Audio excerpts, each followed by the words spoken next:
Perkenalkan, nama saya Filiana dari Prodi Bahasa Inggris Angkatan 2018. Di sini saya akan membahas sedikit tentang isi dari jurnal yang berjudul mengintegrasikan 4C ke dalam pembelajaran keterampilan terintegrasi.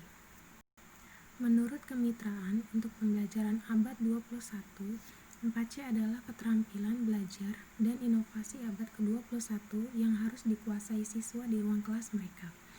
4C terdiri dari komunikasi, kolaborasi, pemikiran kritis, dan juga kreativitas. Berdasarkan hasil dari beberapa penelitian saat ini menyimpulkan bahwa 4C perlu diintegrasikan sepenuhnya ke dalam pembelajaran dan pengajaran untuk menghasilkan warga negara dan karyawan yang cukup siap untuk abad ke-21. Yang pertama ada komunikasi. Miller pada tahun 1996 mengemukakan bahwa pada abad 21 komunikasi masih merupakan perekat sosial yang menyatukan negara, perusahaan, disiplin ilmu dan keluarga, dan beberapa aspek komunikasi baik lisan maupun tertulis masih belum berubah. Namun, peningkatan adopsi teknologi baru seperti video konferensi, teknologi multimedia, dan teknologi internet masih berubah secara dramatis komunikasi di abad ke-21. Dalam proses belajar mengajar, keterampilan komunikasi dapat diintegrasikan melalui pendekatan pembelajaran yang berpusat pada siswa, khususnya pembelajaran kooperatif atau pembelajaran berbasis proyek, di mana kelompok peserta didik bekerja bersama-sama untuk menyelesaikan tugas, menyelesaikan masalah, atau membuat produk. Yang kedua adalah kolaborasi. Secara umum, kolaborasi mengacu pada praktik kerjasama untuk mencapai tujuan bersama. Menyadari bahwa kolaborasi semakin dibutuhkan dalam pendidikan dan di tempat kerja, itu tidak lagi hanya tentang siswa yang rukun dan bekerja dalam kelompok, tetapi tentang keterlibatan yang disengaja dengan kolaborasi.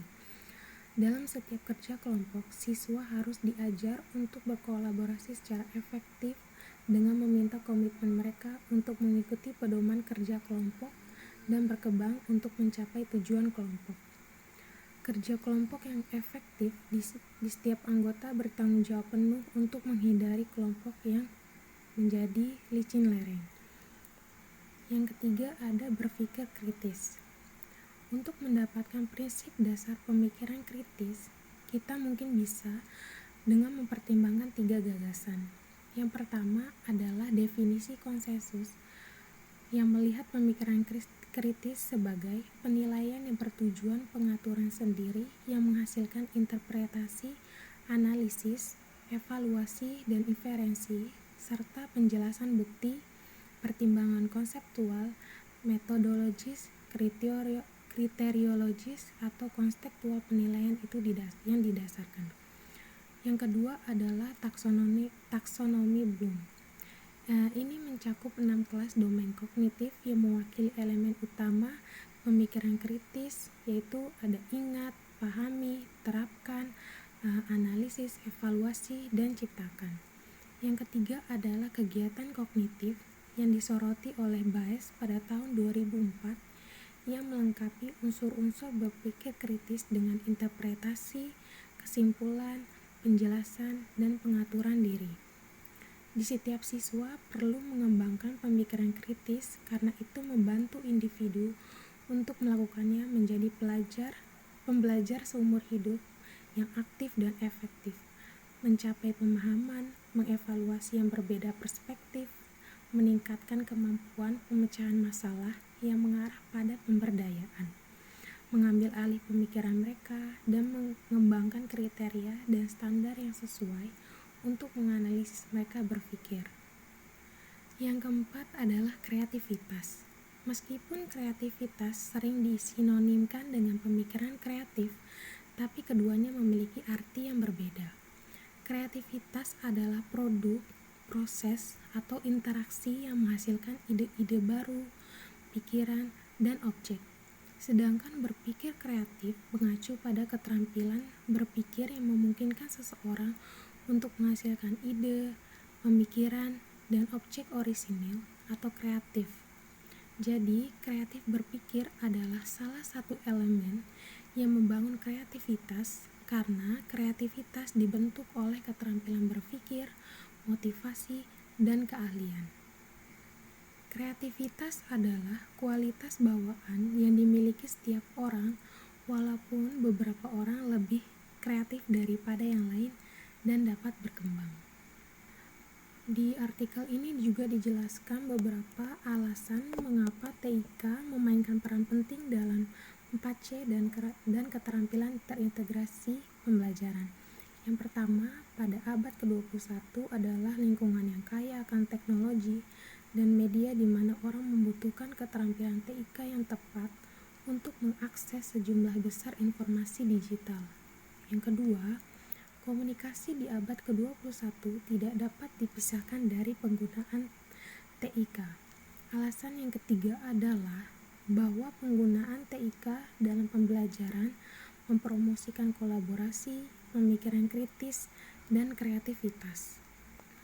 Di artikel ini juga dijelaskan beberapa kegiatan pembelajaran praktis yang dapat digunakan para guru untuk mengintegrasikan masing-masing 4C tadi ke dalam pengajaran keterampilan terintegrasi bahasa Inggris.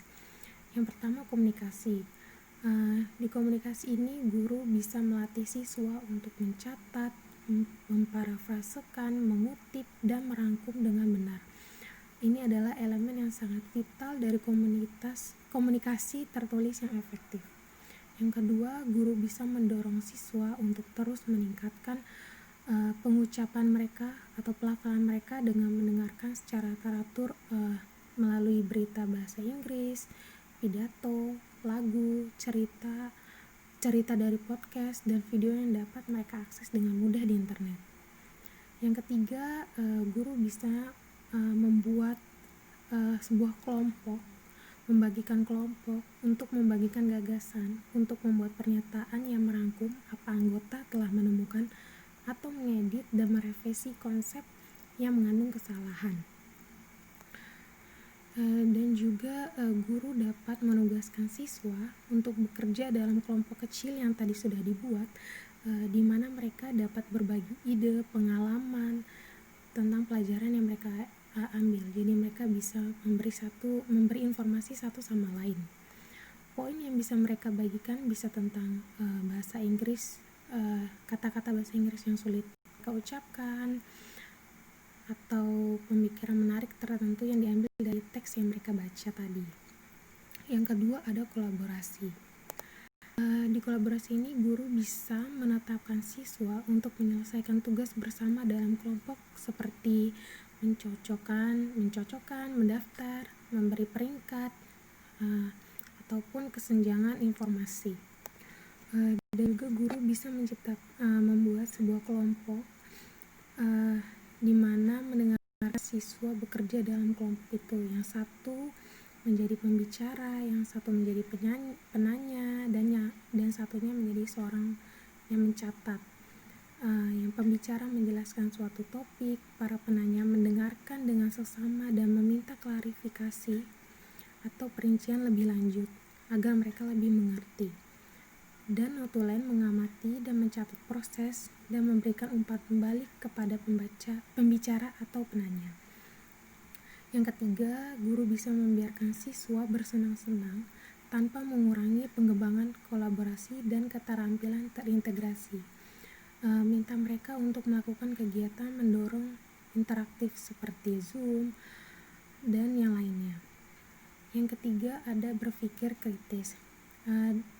Dalam berpikir kritis ini guru bisa melatih siswa keterampilan membaca kritis seperti membedakan fakta dari pendapat, menafsirkan konotasi kata, menemukan sudut pandang penulis, membuat kesimpulan, mengenali pemikiran yang salah, dan mendeteksi propaganda perangkat dan meminta mereka untuk menerapkannya kapan saja mereka berurusan dengan wacana.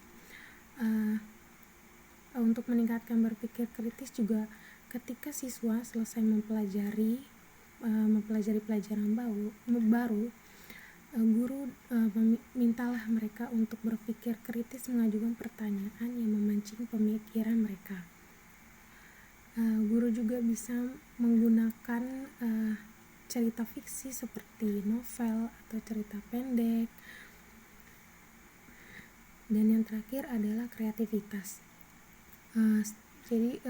Kreativitas setelah mempelajari atau diperkenalkan pada pelajaran baru, beri dorongan kreativitas siswa oleh meminta mereka mendefinisikan istilah kunci, memberikan denotasi, sinonim, antonim, dan contoh.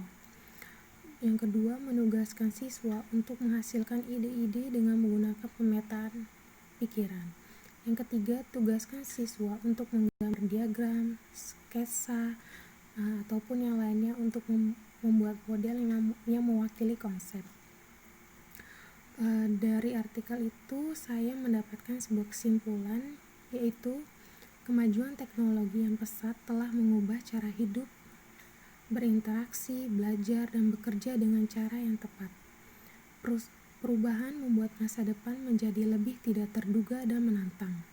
Sukses di abad ke-21 membutuhkan lebih dari sekedar pengetahuan dan dasar keterampilan. Untuk berjuang di dunia seperti itu, siswa hari ini juga membutuhkan apa yang disebut abad ke-21, yaitu abad keterampilan yang terdiri dari 3 kategori, yaitu yang pertama keterampilan belajar dan inovasi, yang kedua melek huruf keterampilan, dan yang ketiga keterampilan hidup.